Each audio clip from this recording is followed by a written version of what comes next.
ಪಹಲ್ಗಾಮಲ್ಲಿ ನಡೆದಂತಹ ಕ್ರೂರ ಘಟನೆಗೆ ರೆಸ್ಪಾಂಡ್ ಮಾಡುವ ವಿಧದಲ್ಲಿ ಇಂಡಿಯನ್ ಆರ್ಮಿ ಪಾಕಿಸ್ತಾನದಲ್ಲಿರುವ 9 ಟೆರರಿಸ್ಟ್ ಕ್ಯಾಂಪ್ ಅನ್ನು ಅಟ್ಯಾಕ್ ಮಾಡಿದ್ದಾರೆ ಎಂಬುದಾಗಿ ನಮಗೆ ಗೊತ್ತುಂಟು. ಬಟ್ ಕೆಲವೊಂದು ವಿಷಯಗಳನ್ನು ಅರ್ಥ ಮಾಡ್ಕೊಂಡ್ರೆ ಈ ಒಂದು ಜಗತ್ತನ್ನು ನೋಡುವ ವಿಧವೇ ಬದಲಾಗ್ತದೆ ಎಂಬುದಾಗಿ ಹೇಳ್ತೇವಲ್ಲ, ಆ ತರದ ಒಂದು ವಿಷಯದ ಬಗ್ಗೆ ನಾನು ನಿಮಗೆ ಹೇಳ್ತೀನಿ. ಅದೇನೆಂಬುದಾಗಿ ನೋಡುವ ಮೊದಲು ಮರೆತು ಹೋಗದಿರುವುದಕ್ಕೆ ಈ ವಿಡಿಯೋ ಸೇವ್ ಮಾಡಿ. ಈಗ ನೀವು ನೋಡ್ತಿರುವಂತಹ ಪಿಕ್ಚರ್ ಇದೆ ಅಲ್ವಾ, ಇದು 2ನೇ ಮಹಾಯುದ್ಧದಲ್ಲಿ ಸರ್ವೈವಲ್ ಆಗಿ ಹಿಂತಿರುಗಿ ಬಂದಂತಹ ಏರ್ ಕ್ರಾಫ್ಟ್ ನ ಪಿಕ್ಚರ್. ಈ ಪಿಕ್ಚರ್ ಅಲ್ಲಿರುವ ರೆಡ್ ಡಾಟ್ಸ್ ಎಲ್ಲ ಬುಲೆಟ್ ಮಾರ್ಕ್ಸ್. ಇದನ್ನು ನೋಡಿದ ಮಿಲಿಟರಿ ಜನರಲ್ಸ್ ಎಲ್ಲೆಲ್ಲ ಆ ಒಂದು ಬುಲೆಟ್ ಆಗಿದೆ ಆ ಒಂದು ಸ್ಪಾಟ್ ಅನ್ನು ಸ್ಟ್ರಾಂಗ್ ಮಾಡಬೇಕೆಂಬುದಾಗಿ ಅನ್ಕೊಳ್ತಾರೆ. ಆಬ್ವಿಯಸ್ಲಿ ನೀವಾಗಿದ್ರು ನಾನಾಗಿದ್ರು ಎಲ್ಲೆಲ್ಲ ಬುಲೆಟ್ ಆಗಿದೆ ಆ ಒಂದು ಸ್ಪಾಟ್ ಅನ್ನು ನಾವು ಸ್ಟ್ರಾಂಗ್ ಮಾಡಿದ್ರೆ ನಾವು ಸೇಫ್ ಎಂಬುದಾಗಿ ಯೋಚಿಸಿರ್ತೀವಿ.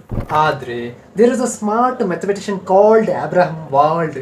ಇವರೇನ್ ಅನ್ಕೊಂಡ್ರು ಅಂದ್ರೆ ಈ ಒಂದು ಏರ್ ಕ್ರಾಫ್ಟ್ಸ್ ಎಲ್ಲ ಯುದ್ಧಕ್ಕೆ ಹೋಗಿ ಸರ್ವೈವಲ್ ಆಗಿ ಹಿಂತಿರುಗಿ ಬಂದಂತಹ ಏರ್ ಕ್ರಾಫ್ಟ್ಸ್. ಅದೇನ್ ಪ್ರೂವ್ ಮಾಡ್ತವೆ ಅಂದ್ರೆ ಏರ್ ಕ್ರಾಫ್ಟ್ ಗೆ ಯುದ್ಧದಲ್ಲಿ ಆ ಒಂದು ಸ್ಪಾಟ್ ಅಲ್ಲಿ ಬುಲೆಟ್ ತಾಗಿದ್ರು ಕೂಡ ಸರ್ವೈವಲ್ ಆಗಿ ಹಿಂತಿರುಗಿ ಬರ್ತದೆ ಎಂಬುದಾಗಿ ಪ್ರೂವ್ ಮಾಡ್ತದೆ. ಆದ್ರೆ ಏರ್ ಕ್ರಾಫ್ಟಿನ ಸೆಂಟರ್ ಅಲ್ಲಿ ಬುಲೆಟ್ ತಾಗಿದ ಯಾವ ಒಂದು ಏರ್ ಕ್ರಾಫ್ಟ್ ಕೂಡ ಹಿಂತಿರುಗಿ ಸರ್ವೈವಲ್ ಆಗಿ ಬರಲಿಲ್ಲ.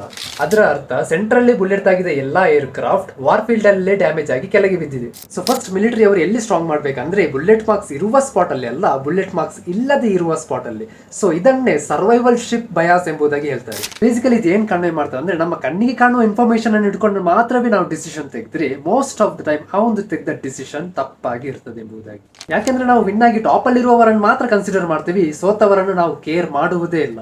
ಗೆದ್ದವನು ಹೇಳುವುದನ್ನೆಲ್ಲ ಫಾಲೋ ಮಾಡಿದ್ರೆ ನಾವು ಖಂಡಿತವಾಗ್ಲೂ ವಿನ್ ಆಗ್ತೇವೆ ಎಂಬುದಾಗಿ ಅರ್ಥ ಅಲ್ಲ. ಯಾಕೆಂದ್ರೆ ಅದನ್ನೆಲ್ಲ ಮಾಡಿ ಸೋತವನು ಕೂಡ ಅಲ್ಲೇ ಇರ್ತಾನೆ. ಬಟ್ ವಿಷಯ ಏನಂದ್ರೆ ನಮ್ಗೆ ಅವನ ಬಗ್ಗೆ ಗೊತ್ತೇ ಇರಲ್ಲ. ಸೊ ನೀವೇನಾದ್ರೂ ಸ್ಟಾರ್ಟ್ ಮಾಡುವುದಕ್ಕಿದ್ರೆ ಗೆದ್ದವನ ಹತ್ರ ಮಾತ್ರ ಟಿಪ್ಸ್ ಕೇಳದೆ ಸೋತವನ ಹತ್ರ ಕೂಡ ಟಿಪ್ಸ್ ಕೇಳಿದ್ರೆ ನಿಮ್ಗೆ ಒಳ್ಳೇದು.